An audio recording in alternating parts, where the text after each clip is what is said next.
Deus maravilhoso. Graças a Deus.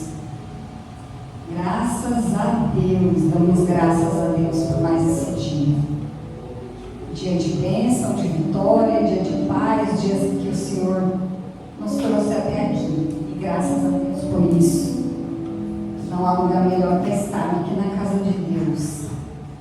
Deus é bom demais. Irmãos, nós vamos hoje meditar juntos um pouquinho na palavra de Deus. Nós vamos aprender juntos aqui. E a palavra de hoje, ela já estava no meu coração já há alguns dias. E hoje eu passei a manhã meditando nessa palavra, preparando. E mais uma vez, quando a gente estuda a palavra de Deus e a gente abre o coração para ouvir aquilo que o Senhor tem na sua palavra para nós, nós falamos: Jesus, como o Senhor é bom, né? Porque o Senhor, Ele se preocupa, irmãos, com a gente. Ele se preocupa que a gente seja alertado, que a gente seja ensinado pela palavra.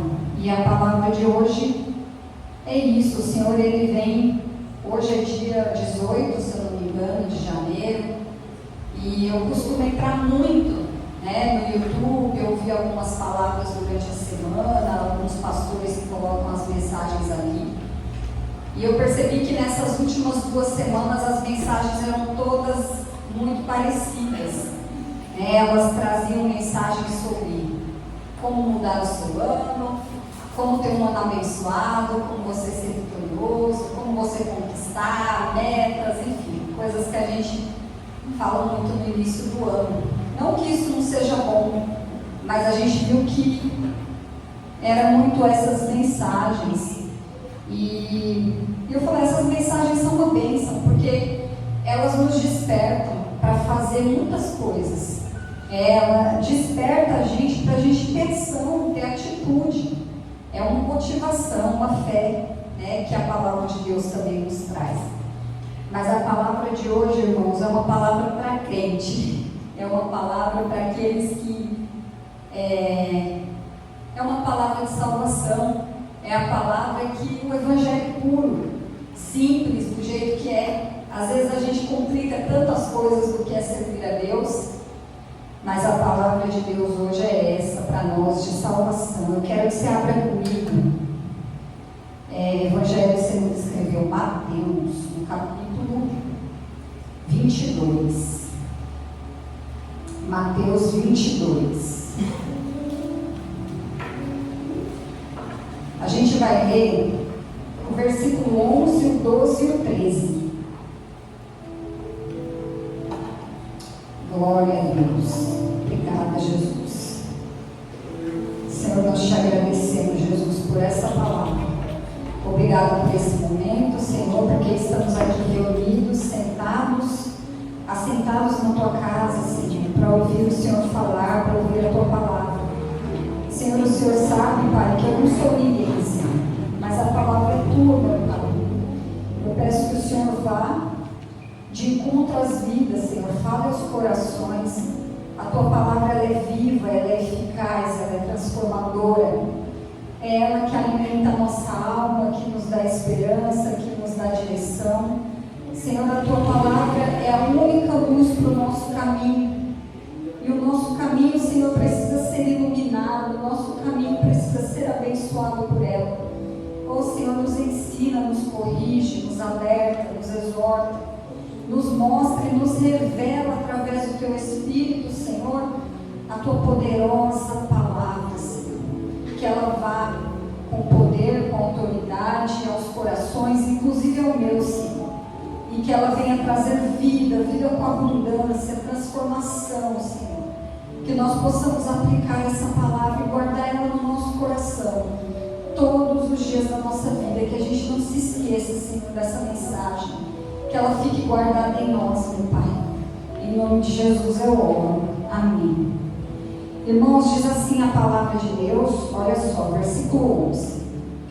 Mas quando o rei entrou para ver os convidados, ele notou ali um homem que não estava usando veste nupcial. E lhe perguntou: amigo, como você entrou aqui sem veste nupcial? E o homem emudeceu, que significa ele ficou calado, né? Não disse nada, não tinha o que dizer. Então o rei disse aos que serviam: amarrem-lhe as mãos e os pés e lancem-no para fora, nas trevas, ali haverá choro e ranger de dentes. Vamos ler o 14 aqui também. Diz assim na parábola: pois muitos são chamados, mas poucos são escolhidos. Glória a Deus. Irmãos, essa é uma parábola de Jesus, né? O Senhor Jesus estava contando essa história. A gente sempre diz aqui na igreja, aos irmãos, que a parábola nada mais é do que uma história comum, né? Jesus, ele falava muito por parábolas. Então ele contava uma história, falava sobre algo que era do tempo, né, daquelas pessoas que faziam parte ali do contexto deles, para ensinar alguma coisa, sempre para revelar alguma coisa muito espiritual. E foi isso que Jesus fez aqui nessa parábola. Nesse texto, irmãos, o Senhor Jesus, ele já tinha chegado a Jerusalém. Jesus estava vivendo os seus últimos dias, né, aqui na terra. Ele ia ser morto, ele ia ser crucificado, e era necessário que isso acontecesse, porque é a palavra de Deus. Então Jesus, ele tinha entrado em Jerusalém, já naquela entrada triunfal que os irmãos conhecem, que o Senhor Jesus, ele monta num jumentinho e ele entra em Jerusalém, para ele viver ali os seus últimos dias, ser levado até a crucificação, ser morto, sepultado e depois ressuscitar. E você vê que é muito interessante que Jesus, ele é rei, ele é o rei dos reis, ele é o Senhor dos senhores.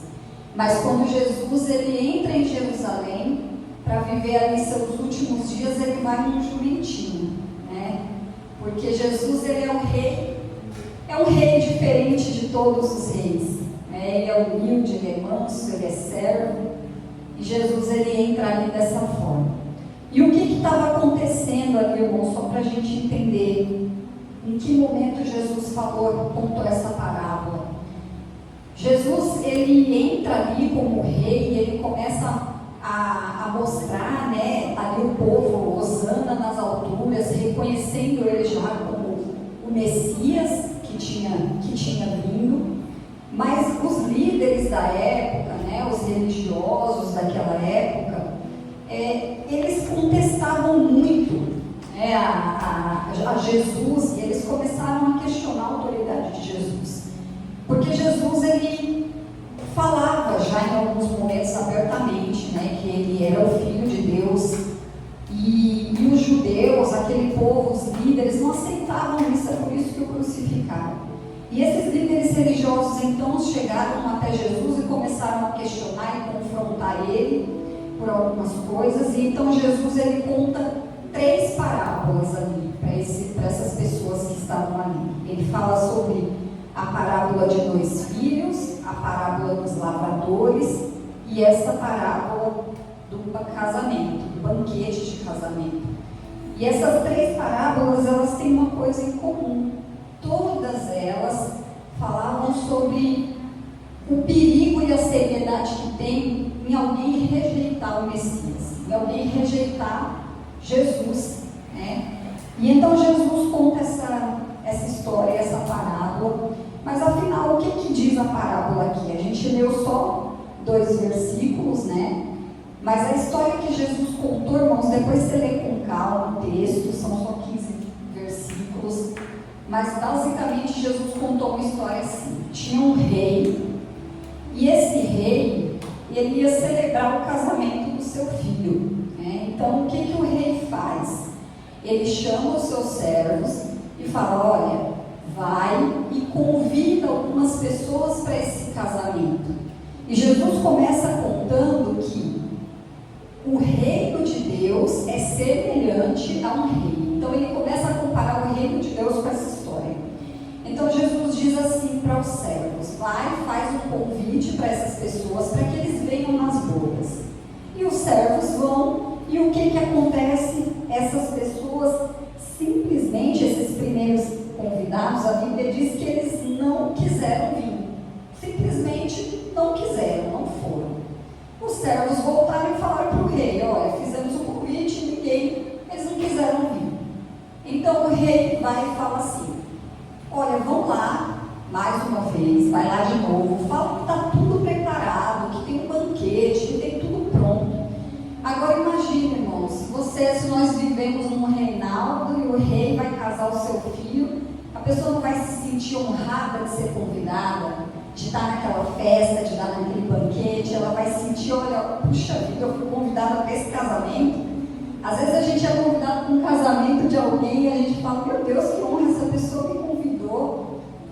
Mas não, a Bíblia diz que esses convidados, eles fizeram pior do que a primeira vez. Porque o que eles fizeram? Eles simplesmente não deram atenção, diz a Bíblia, não deram nenhuma atenção para o que os servos, por convite, rejeitaram, desprezaram aquele convite, e ainda por cima maltrataram esses servos e mataram esses servos também. Então Jesus continua contando a história que então o rei fica muito irado com aquela situação e ele manda destruir a cidade, queimar a cidade, destruir esses assassinos. E ele chama outros servos e diz assim: agora vocês vão, e chama todo mundo, a todos que vocês encontrarem. E aí a Bíblia diz que nas esquinas, em todos os lugares, eles foram chamando as pessoas. E as pessoas vieram, E aí a palavra de Deus diz assim que aquele casamento, aquela celebração ficou cheia de pessoas lá dentro. Tinha muita gente. E aí o rei saiu para olhar os seus convidados. E aí quando ele sai, eu imagino um salão de festa, alguma coisa, e olha para aquele monte de gente que está ali dentro, ele presta atenção em um homem, E esse homem, por que ele chamou a atenção? Foi o que nós lemos aqui. A palavra de Deus diz que o rei vai até esse homem e vê que ele está sem uma roupa, sem uma veste. Ele não está vestido adequadamente para estar ali. Então o rei chega até ele e questiona: como é que você entrou aqui, se você não está vestido como deveria? E um casamento, irmãos, no nosso tempo é assim: se a gente vai para um casamento e até em honrar os noivos, a gente se preocupa em se vestir bem, colocar uma roupa melhor. É assim, porque é uma honra ao rei. Mas aqui na parábola que Jesus contou, esse homem, ele não tinha veste, Ele não estava com a veste adequada para estar ali. E então, por causa disso, ele é expulso dali. Ele é expulso daquele lugar porque ele não estava o quê? Preparado. Ele não estava preparado como deveria, pronto, com a roupa certa, com a roupa adequada para estar ali. Bom, a gente entendeu a história bem simples, mas uma coisa nós precisamos compreender: a parábola, como a gente disse, é uma história que Jesus contou, para mostrar algo espiritual, algo profundo e muito espiritual, que é o que nós vamos, com a graça de Deus, buscar entender aqui. Essa parábola, ela tem um significado espiritual muito grande, irmãos, profundo, porque essa palavra traz uma revelação a respeito de salvação. Nós vamos entender aqui hoje o que significa essa palavra, quem era o rei, quem eram os servos, quem eram os convidados, mas principalmente a gente vai falar sobre a veste nupcial, porque era a única condição ali. Quando o rei viu aquele homem, ele falou: você não pode ficar aqui porque você não está vestido com a veste que você deveria estar. Você não está vestido com a veste nupcial. Então nós vamos falar o que são as vestes nupciais. Por que ela é tão importante na nossa vida como crente? Eu preciso olhar para mim e falar: Jesus falou sobre vestes espirituais, sobre estar preparado, sobre um banquete, sobre um casamento, né? Sobre um rei, sobre um filho. O que é tudo isso? E a gente precisa entender, irmãos. Então aqui, ó, na parábola, a gente consegue entender já muitas coisas. Que o rei é Deus, ele representa Deus. O filho que ia se casar é Cristo Jesus. Jesus, nosso Senhor. O casamento é o quê? Um evento, certo? O casamento é uma celebração. E o que acontece num casamento, principalmente? Quando a gente vai assistir um casamento, existe uma aliança, né? É onde é estabelecida uma aliança aqui na terra entre um homem e uma mulher. Aqui, espiritualmente falando, o casamento significa a aliança, né, que Deus deseja, né, o propósito de Deus com o homem, uma aliança eterna, de comunhão, da gente viver eternamente com Cristo. É a aliança entre Cristo e a noiva, que somos nós, a igreja. E o banquete, o que é? O casamento é o evento, é o que está acontecendo, mas dentro do evento existe um banquete, certo? Que as pessoas vão e comem, desfrutam daquilo. O banquete é justamente a gente desfrutar, né, daquilo que tem preparado para a nossa vida. E os servos, quem são aqui na história? Os servos são aqueles que Deus envia, e que Deus enviou desde o início, para pregar o seu evangelho, para falar a palavra. No Antigo Testamento eram os profetas, hoje são aqueles que ministram, que pregam a palavra de Deus, ou até aqueles que falam de Jesus, não importa como, né? Se é no microfone pregando ou se é falando para alguém, mas são aqueles que pregam. E aqui nós falamos na parábola, irmão, a gente vê que tem dois convidados, os primeiros que rejeitaram, não foram. Os convidados aqui se referem ao povo judeu, é o povo de Deus. E aí, quando Jesus veio, eles não receberam, né? Jesus veio para eles não receberam. E os convidados que foram, né, chegaram até ali um casamento, que era aquele homem também com vestes que não estavam com as vestes nupciais, são os gentios, os chamados gentios, que somos nós. Todos aqueles que não fazem parte do povo judeu, né? Não é judeu, não nasceu o povo de Deus, mas sim foi feito o Filho de Deus. São gentios, somos nós. Mas, irmãos, o mais importante de tudo isso que a gente falou aqui, nós entendemos uma coisa que foi a mais direta aqui, né? Nós precisamos estar preparados e com vestes. Então, o que são essas vestes? Que vestes são essas? Como que eu percebo na minha vida se eu estou vestida adequadamente ou se eu não estou vestida adequadamente? O que eu tenho que fazer? Quando a gente fala no contexto literal, o que é veste? Veste é roupa, né? É alguma coisa que nos cobre. E quando a gente vai para a palavra de Deus, irmãos, a gente vê que vestes tem um símbolo e representa coisas muito importantes que começam lá em Gênesis, né? Quando Adão e Eva no jardim, a Bíblia diz assim, quando você lê lá em Gênesis, eles não andavam vestidos, isso antes da queda, antes do pecado, eles andavam nus, e a Bíblia diz assim que eles não se envergonhavam daquilo, porque para eles, né, eles não tinham pecado, era a origem deles daquela forma. Então eles simplesmente não se envergonhavam com aquilo de estar nu.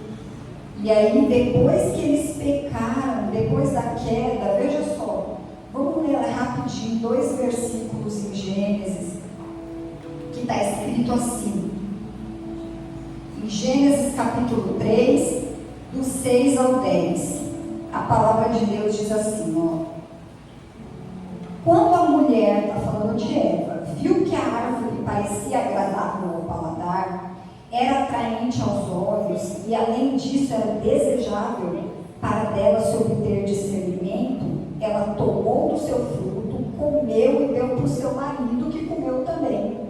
Os olhos dos dois se abriram e eles perceberam que estavam nus. Então eles juntaram folhas de figueira para cobrir-se. E ouvindo o homem e sua mulher os passos do Senhor Deus que andava pelo jardim, quando soprava a brisa do dia, eles se esconderam da presença de Deus, entre as árvores do jardim. Mas o Senhor Deus o chamou, perguntando: onde está você?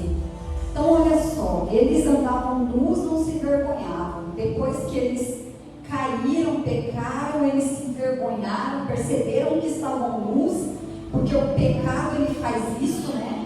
Ele mostra, e aí então eles se esconderam e falaram: não, vou cobrir aqui com uma folha, porque eu estou nu e aquilo envergonhou eles. E aí você vê que o pecado que fez isso. Mas a palavra de Deus diz assim, lá no verso 21, do mesmo capítulo 3, verso 21. E o Senhor Deus fez roupas de pele, e com elas vestiu Adão e sua mulher. Então olha só, eles ficaram nus e não podiam mais ficar daquela forma. Depois do pecado, eles precisavam de vestes novas, eles precisavam de roupas. Mas era uma roupa que era dada por Deus. Não podia ser uma folha que eles mesmos colocaram lá para se cobrir, para esconder a sua vergonha, né? Eles precisavam de uma roupa, e a palavra de Deus diz que foi feita uma roupa pelo Senhor Deus com pele de um animal. E olha como são as coisas, irmãos, espirituais. Deus fez uma roupa para eles com pele de um animal que é inocente, que precisou ser morto para que essa roupa fosse feita para eles, né? E cobrisse eles do pecado deles. E assim é na nossa vida, irmãos. Nós pecamos, a palavra de Deus diz assim lá em Romanos, que todos nós pecamos, estamos o quê? Afastados da glória de Deus. A partir do momento que nós pecamos, a gente está nu, né, diante de Deus, ou com vestes que não são adequadas. Isso é o que significa, o que o pecado traz para nós. Mas o que nós precisamos, eu e você, a gente precisa de vestes novas, né? Vestes dadas por Deus, que o próprio Senhor Deus dá por causa do pecado, né? Mas como que nós vamos receber essas vestes novas? Se eu pequei, estou separado de Deus, o pecado me afastou do Senhor, como que eu faço? O que acontece? Como que eu recebo essas vestes? Já que eu dependo delas para um dia ser salvo. Quando a gente leu na palavra de Deus, Jesus disse assim: sem vestes não tem como ficar aqui. Vai para um lugar onde há prantos e ranger de dentes. Então a gente sabe, eu preciso das vestes, Senhor. Me ajuda. Eu preciso das vestes que o Senhor dá para mim. E é isso que acontece com a nossa vida, irmãos, quando nós ouvimos a palavra de Deus, acreditamos na palavra de Deus e decidimos entregar a vida para Jesus. Mas como que eu faço para receber essas vestes? Será que eu já recebi? Será que eu estou vestido? Será que eu estou nu? Ou será que minhas vestes estão sujas? Irmãos, para a gente entender bem como que é todo esse processo, o processo de salvação, como que nós somos salvos, como que Deus planejou a nossa salvação. A gente louva aqui muitas vezes, tem uma canção que diz: Jesus, o plano perfeito do Senhor. E Deus, Ele criou um plano perfeito, um plano, um propósito, para que no dia que nós estivermos diante dEle, a gente possa estar ali diante do Senhor e ser salvo. Júlia, você pode colocar para mim uma imagem que eu trouxe?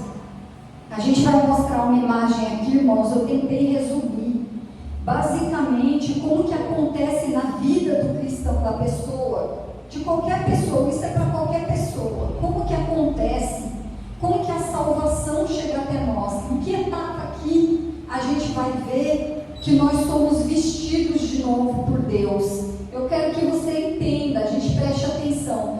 Aqui nós falamos que a palavra, que o Evangelho de Deus é simples, ele é simples mesmo. Aqui a gente vai passar um pouquinho de como que acontece na nossa vida, como acontece na vida de qualquer pessoa. Esse é um plano bíblico, com bases bíblicas, irmãos. Então, a primeira coisa que acontece, nós falamos aqui, né? O pecado é a separação de Deus. Nós já nascemos, né, destituídos Deus porque pecamos, né? Porque o homem é pecador. Então nós estamos numa condição espiritual. As vestes nupciais que nós falamos, irmãos, é uma condição espiritual que o ser humano se encontra. Eu estou vestida com vestes nupciais, nós vamos entender lá na frente, que é uma condição espiritual que você está e que eu estou diante de Deus. Quando Deus olha para cada um de nós, Ele vê nós vestidos com vestes nupciais. É assim que deve ser, com vestes nupciais. Então a primeira condição em que o homem se encontra é condenado. Por quê? Por causa do pecado. Então ele está num estado de condenação. Depois que ele ouve o Evangelho, ele escuta falar a respeito de Jesus, a palavra de Deus chega até ele. Olha, existe um jeito para você sair de uma condição em que você está condenado aonde? Ao inferno, que é esse lugar que nós lemos que Jesus falou na sua parábola, onde há pranto, ranger de dentes, é a condenação eterna, o inferno. Então existe uma saída, existe uma solução para o ser humano e para nós. É o que? É as boas novas do Evangelho. É Jesus, e nós vamos entender lá na frente por que Jesus precisou morrer. Por que o sangue de Cristo precisou ser derramado? Que isso é a justiça de Deus. Então nós ouvimos o Evangelho, a boa nova de Cristo, e isso gera em nós o quê? Primeira coisa, uma conscientização de falar: eu vivo no pecado, eu sou pecador, eu preciso de redenção, eu preciso me arrepender, eu preciso me converter, eu preciso aceitar Jesus. E pela nossa própria consciência, o que acontece? Pelaquela fé que o próprio Deus nos convence, nós passamos por uma outra etapa, né? Uma etapa que precisa de arrependimento e de fé. Você vê ali que é o momento em que a gente acredita naquilo que a gente ouviu e que a gente fala: olha, eu quero aceitar Jesus, eu entendi a palavra. Meus olhos foram abertos, meus ouvidos foram abertos. Jesus morreu por mim e eu quero viver essa vida. Então é um momento que o ser humano, e que nós aqui já passamos, nós entregamos a vida para Jesus, aceitamos Jesus como Senhor e Salvador. E então o momento em que nós vamos receber as nossas vestes novas, as vestes novas que o Senhor mesmo nos dará, é aquele momento da justificação. Agora nós vamos entender o que é a justificação, que é o momento que a gente recebe de Deus as vestes novas, as vestes nupciais. Na verdade, irmãos, quando nós falamos de vestes novas, nós estamos falando de algo que Deus nos dá, como? De graça, pela fé. A Bíblia diz assim que nós fomos salvos pela graça, está lá em Romanos, por meio da fé, e isso não vem de vós, é um dom de Deus.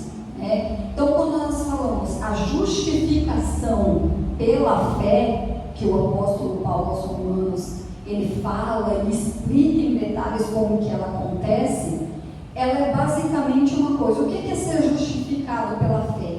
O que é justificação? Justificação é assim: Deus, ele declara que uma pessoa que era condenada, ela era culpada. Então eu e você nós estávamos condenados, culpados, e a gente não podia fazer nada para sair dessa condição.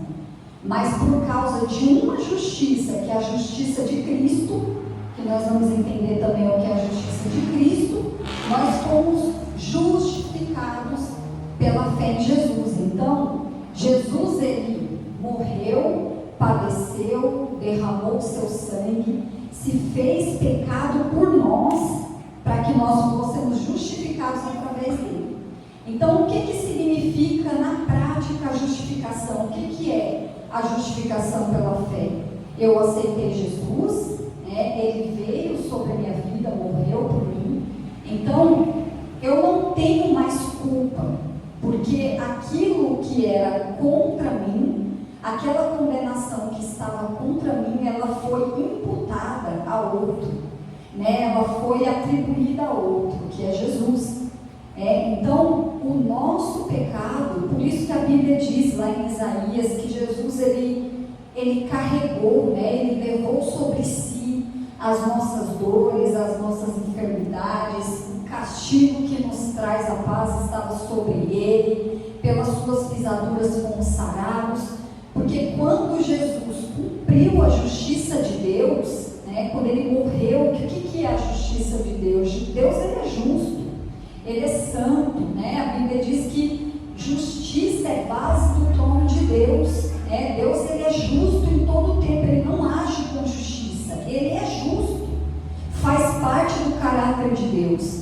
E Deus sendo justo, como que nós, condenados, poderíamos um dia entrar num casamento, num banquete, no reino celestial, estar diante de Deus? Só se nós estivéssemos purificados do nosso pecado. E isso só aconteceu por causa da justificação pela fé. Porque Jesus, ele veio, cumpriu toda a justiça de Deus, que era, né, vir, morrer por nós, derramar seu sangue na cruz, para que os nossos pecados fossem perdoados. E aí sim, nós seremos justificados pela fé, né? Pela fé. Essa é a justiça que nós recebemos, é um dom de Deus. Nós recebemos essa justificação pela fé. Então, a partir do momento que nós somos justificados por Deus, é como se existisse, irmãos, um tribunal, né? E alguém que julga, que é o próprio Deus, e ele olha para alguém que é um réu, que está condenado, e declara aquele réu inocente. Mas por quê? Porque a culpa daquele réu foi imputada a outra pessoa, que é Cristo. É isso que é ser justificado pela fé. Hoje nós somos justificados pela fé. E aqui, quando nós falamos das vestes novas, é isso, é nós recebermos a justificação pela fé, o perdão dos nossos pecados. Aqui, irmãos, depois da justificação, aqui eu já tinha colocado santificação, mas existe ainda uma etapa que nós passamos de regeneração, que é quando nós somos gerados de novo. É naquele momento em que nós nascemos de novo, recebemos as vestes novas, fomos justificados por Deus, e então nós somos feitos de novo. Nós nascemos de novo, é a fase do batismo, onde nós somos batizados, descemos as águas, e depois vem o processo de santificação, que é um processo que todo mundo precisa passar. Todo crente tem que viver, não é uma coisa que começa e acaba, né? Eu vou começar a me santificar e vai ter um fim. Não, a gente se santifica todos os dias, e a santificação é a gente estar preparado, nos preparar para poder nos encontrar com Cristo, até por fim a gente passar por um outro momento, que é o momento da glorificação, que é o momento em que nós estaremos na glória com o Senhor, né? Na vida com o Senhor. Mas vamos lá, eu falei um monte de coisa, vamos recapitular aqui rapidinho para a gente não esquecer. Nós precisamos de vestes novas. As vestes novas é a justificação pela fé. Somos justificados pela fé. E isso vem de graça. Deus já nos deu. O Senhor, Jesus já veio, já morreu, já fez tudo. E nós só precisamos aceitar isso, ou a gente tem alguma coisa mais para fazer. Quando a gente olha para a palavra de Deus, sim, nós fomos justificados pela fé, recebemos isso de Deus, de graça, temos acesso agora à salvação. Mas agora vem a parte que nós precisamos fazer. A palavra de Deus, em toda ela, irmãos, ela traz ensinos, ela traz um caminho para nós, para nos levar a Cristo, para nos levar à salvação, para nos levar até Deus. E todas as coisas nós precisamos fazer a nossa parte, Não adianta, Jesus morreu por mim, Deus já fez tudo isso, o plano de salvação, eu já entendi, eu já fui justificado pela fé, eu já estou perdoado, meus pecados já foram perdoados, mas agora eu não posso fazer, eu não preciso fazer mais nada? Não, né?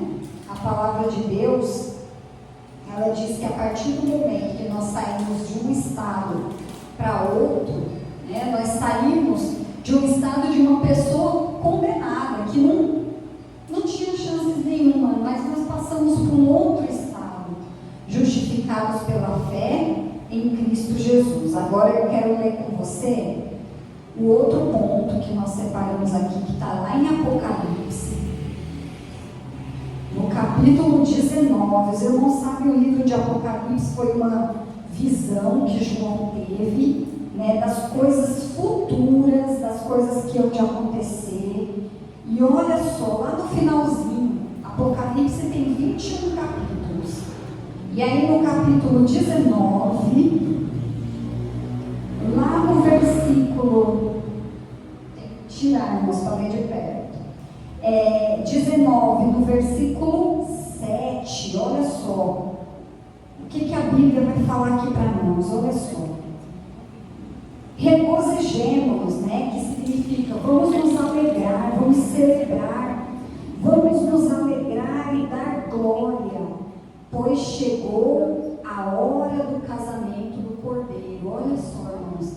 Agora aqui em Apocalipse está falando do casamento, das bodas, né? Do banquete. Ó, chegou a hora do casamento do Cordeiro, que é Cristo, e a sua noiva já se aprontou para vestir-se, foi-lhe dado linho fino, brilhante e puro. Aí olha o que diz aqui o texto. O linho fino são os atos de justiça dos santos. Tem outras versões que diz assim, ó, o linho fino são as justiças dos santos. E tem uma outra versão que diz ainda, o linho fino são as ações de justiça, as obras de justiça praticadas pelos santos. Meu Deus, então o que quer dizer aqui? Que as bodas do Cordeiro, aqui nós vamos estar um dia diante de Deus, né, com as nossas vestes, porque fomos justificados pela fé. Mas as nossas obras de justiça, elas precisam acontecer. A Bíblia diz assim que a fé sem obras ela é morta, né? E a obra sem fé também é morta. Então uma coisa complementa a outra. E quando nós somos justificados pela fé, né, como aconteceu aqui, recebemos vestes novas direta de Deus, nós precisamos ter obras de justiça, que são as obras que evidenciam a fé que nós temos. Então, se nós formos justificados pela fé, mas não temos obras de justiça, complica, precisa ter. Então, vamos lá, está escrito assim. Se formos, eu até anotei aqui, ó, linho fino são a justiça dos santos, os atos de justiça praticados por aquele que foi justificado. Então, essas obras complementam e evidenciam a fé que nós temos em Jesus. Mas quais são os atos de justiça, então? Se eu preciso não só ser justificado pela fé, mas eu preciso também praticar as obras de justiça, para que um dia eu esteja participando desse banquete, quais são essas obras? Que obras são essas? E basicamente, irmãos, a gente pode dividir na vida do cristão. As obras de justiça é aquilo que a gente pratica todo dia. É aquilo que nós fazemos todo dia, a nossa conduta. É como a gente vive, é como a gente anda, é como a gente pensa, como a gente fala, é como a gente sente. Isso tudo é nossas obras de justiça. Mas elas podem basicamente se resumir em duas, né? Que seriam aquela que está relacionada a Deus e aquela que está relacionada ao nosso próximo. Então, obras de justiça relacionadas a Deus. É a adoração que nós entregamos, é o culto que nós entregamos, nós nos submetermos a Deus, é a vida do cristão de oração, de jejum, de obediência à palavra. Tudo isso são obras de justiça. A nossa oração, o nosso jejum, a nossa entrega, o nosso clamor, tudo isso é obras de justiça que nós apresentamos diante de Deus.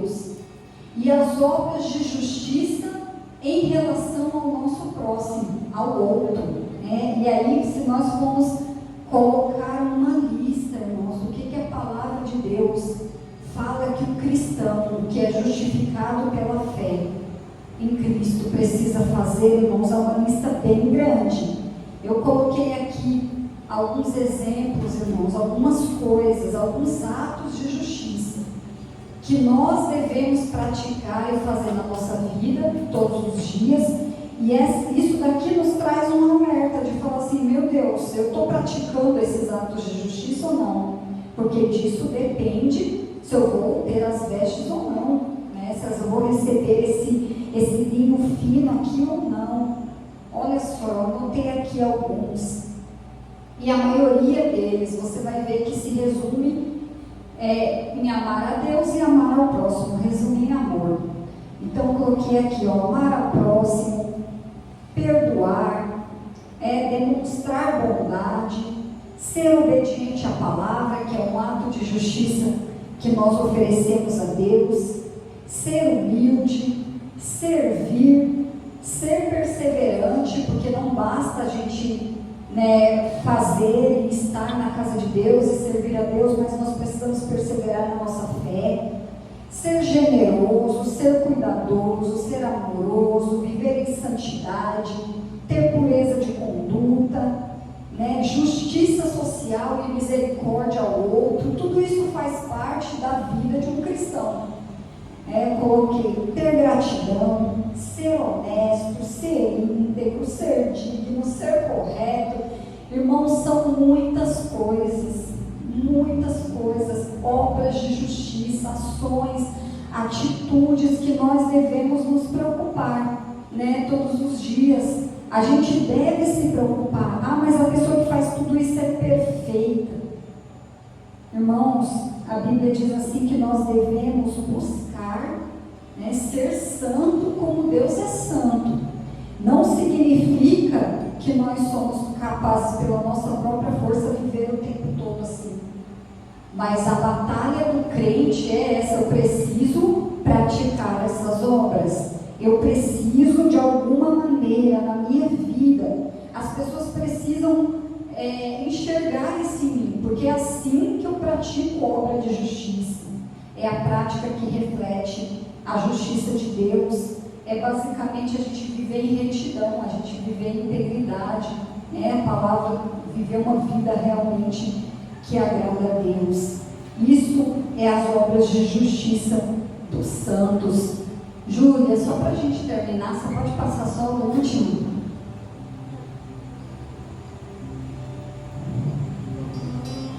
É o mesmo, só que é o segundo slide. Vai ter só, irmãos, aqui um resumo do que nós falamos aqui. Mas o mais importante, irmãos, dessa mensagem da gente guardar é que Jesus, ele contou essa história, e é uma história que é real, ela é verdadeira, ela vai acontecer, é uma verdade espiritual que vai se cumprir, e que nós precisamos estar abertos para isso e falar: meu Deus, um dia isso vai acontecer, como nós lemos aqui em Apocalipse. E eu não posso ser encontrado no meio da multidão sem as vestes, eu preciso estar vestida. Eu preciso estar vestida adequadamente, eu preciso, porque eu conheço a palavra, eu ouvi a palavra, eu entendi a palavra. Todos os dias da minha vida eu tenho ouvido, o Senhor tem falado, eu tenho lido. Isso tem entrado no meu coração e eu preciso me preparar. A Bíblia diz assim que se um homem, ele soubesse quando que um ladrão vai vir roubar a sua casa, ele se preparava. Né? Nós precisamos estar vigilantes, porque Jesus vai voltar.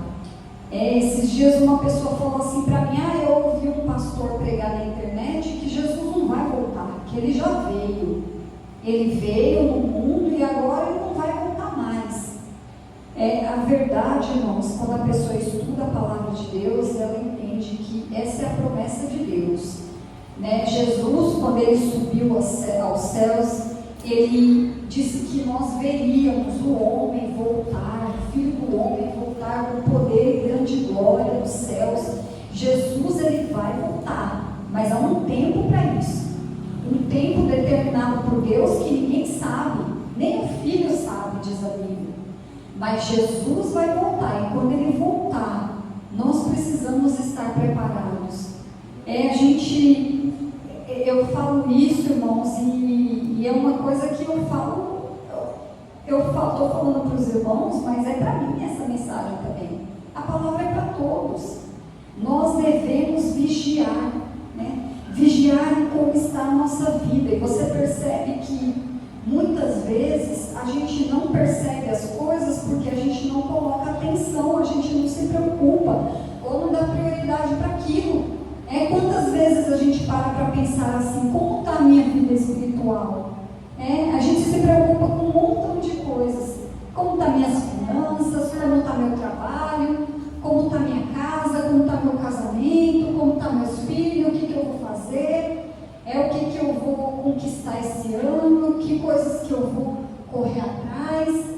E a gente se preocupa com um montão de coisas, mas a gente às vezes deixa de se preocupar com a mais importante, que é a nossa vida espiritual. Porque todas as outras áreas da nossa vida, todas as outras coisas, elas vão ser governadas de como está a nossa vida espiritual. Como que a gente está com Deus? Como está o nosso relacionamento com Deus? Aí sim vai refletir em todas as áreas. Mas o mais importante, irmãos, é o motivo pelo qual nós estamos aqui. Mas eu aceitei Jesus só porque eu tenho medo do inferno, eu não quero ir para o inferno. Não, nós aceitamos Jesus e vivemos uma vida com Ele porque nós amamos Jesus. Pelo que Ele é, pelo que Ele faz, pelo que Ele fez por nós. Mas nós sabemos a verdade espiritual, nós sabemos que existe, nós sabemos que é verdade, e a gente tem que se preocupar com essas coisas. Então, o mais importante, irmão, é a gente aprender com esse ensino que Jesus trouxe, né, na sua palavra. Essa história, essa parábola que ele contou, ele estava trazendo uma revelação que é para toda a humanidade, para toda a história. Jesus trouxe uma revelação de como vai ser o futuro, como que vai ser lá na glória, o que a pessoa precisa para ser salva, né? O que nós precisamos para um dia ser salvos. Então, é uma coisa que nos traz temor de falar assim, um dia eu vou ser cobrado, porque um dia eu ouvi a palavra, eu ouvi, não está encoberto para mim. Eu ouvi, eu recebi, eu entendi a mensagem. Agora, o principal, o Senhor já fez, já morreu por nós, já nos deu a salvação, já deu tudo de graça. Agora, o que nós precisamos fazer é aceitar, né? É perseverar e viver essa vida. Então, eu coloquei aqui, é só um resumo do que nós falamos, irmãos. Que as vestes nupciais, na parábola, significa nós sermos justificados por Deus, pela fé, receber vestes novas, ser purificado do nosso pecado. E ela é mandatória para que a gente possa chegar na glória. É essencial. Para isso, precisamos ser justificados pela fé, que é o ato de Deus declarar legalmente justo quem é culpado. Então, sim, nós somos justificados pela fé que nós temos em Cristo Jesus. E aqui nós colocamos, né, os atos de justiça que nós devemos fazer, as obras que a gente tem que se preocupar. Eu não posso só pensar, fui salvo, estou salvo e sempre salvo, e falar, agora não, eu preciso praticar através da minha vida, eu preciso evidenciar as obras de justiça, as obras que Deus deseja que eu faça, né? que Deus espera que eu faça. Amém, irmãos? Que Deus abençoe. Eu queria aproveitar para a gente orar. Se você puder ficar de pé, nós vamos orar, agradecer a Deus, pedir a ajuda de Deus, porque sem Ele nada nós podemos fazer. Glória a Deus. Glória a Deus. Obrigada, Senhor. Jesus, obrigada pela tua palavra. Obrigada, Senhor, pelo que o Senhor nos trouxe nessa noite. Obrigada, porque hoje, Senhor, o Senhor nos lembrou que nós somos salvos, salvos pela graça, salvos pela fé que nós temos no Senhor. Isso não vem de nós, Senhor, isso vem do Senhor. O Senhor nos deu, o Senhor nos entregou por amor, pela tua misericórdia, Senhor, por causa do plano perfeito de salvação que o Senhor entregou para nós, para a humanidade. Obrigada, Jesus, por isso. Obrigada, Senhor, porque um dia o Senhor morreu, se entregou, cumpriu toda a justiça, meu Pai, para que nós fossemos perdoados. No dia que o Senhor morreu, Pai, naquela cruz, derramou seu sangue, para que nós fôssemos limpos, purificados do nosso pecado. Obrigada, Senhor. Obrigada por isso. Eu te agradeço, Senhor, porque o Senhor abriu os nossos olhos. Meu Deus, tem tantos que ainda estão cegos, que não conseguem enxergar, Senhor, não conseguem entender. Eles ouvem, mas não compreendem, Senhor. Eles veem, mas não enxergam, Pai, a tua palavra como ela é, o teu evangelho como ele é. Mas conosco, Senhor, foi diferente. O Senhor nos abençoou, o Senhor nos resgatou, o Senhor nos trouxe até esse momento com vida, Senhor, e nos deu a maior de todas as bênçãos, o maior de todos os presentes, Senhor, e a maior oportunidade que qualquer um pode receber na sua vida. Pai, é a oportunidade de reconhecer, Senhor, que é pecador, que é condenado, e que por causa, Senhor, da tua obra, da tua graça, da tua misericórdia, Senhor, hoje nós podemos viver, nós podemos ser livres, e nós podemos, Senhor, ter a certeza e a esperança, Pai, de uma vida eterna com o Senhor. Ó Pai querido, nos guarda do mal, nos livra do inimigo, das ciladas, nos ajuda, Senhor, a perseverar até o fim. Meu Deus, se as batalhas são grandes, se as lutas, Senhor, são demais, se às vezes a nossa fé se enfraquece, Senhor, eu peço que o Senhor ajude a sua igreja, ajude os seus filhos, Pai. Nós estamos aqui reunidos na tua casa, Senhor, porque te amamos, Pai, porque confiamos no Senhor, principalmente porque cremos, Senhor, na obra redentora. Nós cremos na salvação do Senhor. Jesus, nós cremos em Ti, Pai, nós confessamos o Senhor, nós recebemos o Senhor, nós aceitamos o Senhor como nosso único, verdadeiro e exclusivo Salvador, Salvador das nossas vidas. Pai querido, aqui estou eu, meus irmãos, Senhor, nesta hora, eu oro por mim, Senhor, e oro também por eles. Oh Pai querido, olha para nós, Deus, em nome de Jesus, tenha misericórdia de nós, tenha misericórdia das nossas vidas, Pai, nos perdoa de todo pecado, de todo erro, Senhor, nos justifica neste momento, Pai. Oh Jesus, Tu és o nosso Senhor, é o nosso intercessor. O Senhor é aquele, Pai, que está diante do trono de Deus e que intercede por nós. Meu Deus, antes de pedir qualquer coisa nessa vida, Senhor, porque essas coisas não importam, são temporais, são passageiras, elas vão se acabar, mas a Tua palavra, ela permanecerá, Senhor.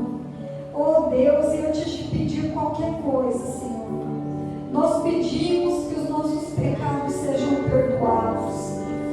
Senhor, que nesta hora os nossos pecados, Senhor, sejam lavados pelo Teu sangue, que nós sejamos remidos pelo Teu sangue nessa noite, Senhor. Todo pecado, Senhor, toda acusação, toda condenação, toda dívida, Pai, que era lançada sobre a nossa vida, sobre a minha vida, sobre a vida dos meus irmãos, que seja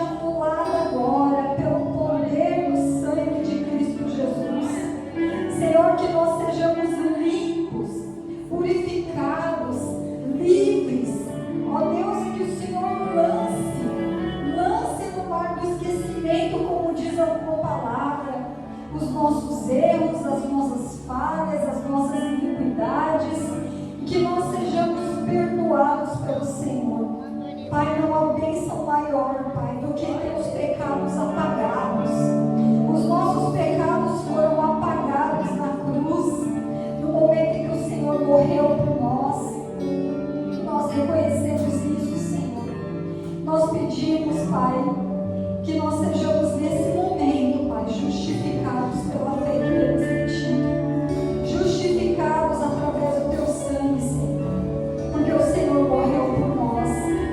Ó Deus, nos ajuda a caminhar daqui para frente. Deus nos ajuda a caminhar em santidade, nos ajuda a caminhar em novidade de vida, nos ajuda a caminhar em uma vida transformada. Eu sei, Senhor, que sem o Senhor nada nós podemos fazer, mas Tu és o Deus do impossível. O Senhor é aquele que dá força, o Senhor é aquele que, meu Deus, aplana os caminhos, que endireita os caminhos. Ó Deus, e que se há entre nós alguém, Pai, que estava se desviando do caminho, Senhor, indo por outros caminhos, traz de volta, Senhor, coloca de volta, Pai, nos trilhos, que nós possamos entender, Senhor, todos os dias da nossa vida, o valor que tem, Pai, te servir, o valor que tem, Pai, ser perdoado pelo Senhor, que a gente possa entender isso na nossa vida, meu Pai, em nome do Senhor Jesus. Nos ajuda a caminhar em santidade, Pai, em caráter, meu Deus, que a nossa vida seja mudada, que o nosso interior seja mudado, porque nós sabemos, Senhor, que aquilo que nós fazemos, as nossas ações, as nossas atitudes, aquilo que a gente fala, é a maneira que a gente se comporta, tudo que nós fazemos reflete o que tem dentro de nós, o que tem dentro do nosso ser. Então eu peço, Senhor, que o Senhor entre com poder, meu Deus, com a graça maravilhosa do Senhor, e transforme a nossa vida, transforma o coração. Tira, Senhor, de nós um coração de pedra, coloca um coração de carne, Pai, que te ama, que te honra, que te adora, Senhor, que te serve, que se preocupe em fazer a tua vontade. Oh Deus, que a gente possa enxergar e reconhecer o que é te servir de verdade. Oh Deus, que a gente esqueça as coisas do mundo, Senhor, porque essas coisas são temporais, elas vão se acabar, elas não têm valor. O que tem valor, Senhor, é isso que nós falamos aqui hoje, é fazer parte de um reino. O que tem valor, Senhor, é dia estar assentado nesse banquete, Senhor. O que tem valor, meu Pai, é um dia estar contigo na glória. É isso que tem valor, Pai. É poder viver uma vida de comunhão e entrega com o Senhor todos os dias, eternamente, pelos séculos dos séculos dos séculos. E esse é o verdadeiro Evangelho do Senhor, puro, simples. Oh Deus, obrigada, Jesus. Obrigada, Jesus, por essa verdade maravilhosa que o Senhor tem nos mostrado hoje. Abre o coração de cada um, Senhor. Abre o meu coração, Pai, para entender, Senhor, toda essa verdade que o Senhor tem mostrado para nós hoje. Obrigada, Jesus, por tudo. Obrigada por tudo, Senhor. Por todas as coisas. Que os nossos dias sejam diferentes, Senhor. Nós estamos só começando esse ano, meu Pai. Nós estamos nos primeiros dias do ano. Mas eu creio, Senhor, pela fé que eu tenho em Ti, que haverá mudança, Senhor. Haverá mudança de direção, haverá mudança de caráter, de conduta, de vida cristã. Haverá mudança em nós, Senhor. Haverá mudança da Tua igreja, nos 4 cantos dessa terra, Senhor. Porque é necessário que isso aconteça, Senhor, para que o Senhor venha. Pai, é necessário, Senhor, que a Tua igreja se levante, meu Deus,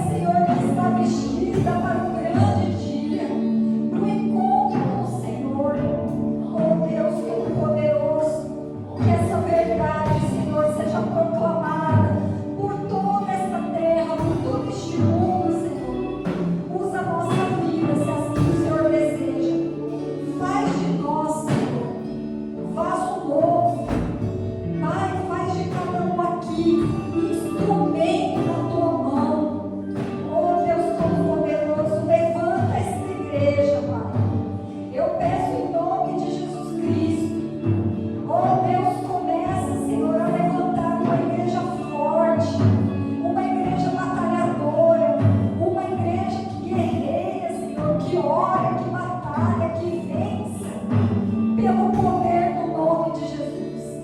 Ó Senhor, o Senhor é Deus de vivos e não de mortos. Ó Senhor, que nós estejamos vivos, vivos espiritualmente, cada dia da nossa vida, para que a gente possa viver, Senhor, a boa, perfeita e agradável vontade do Senhor para nós. Que assim seja, meu Deus, em nome de Jesus. Amém e amém.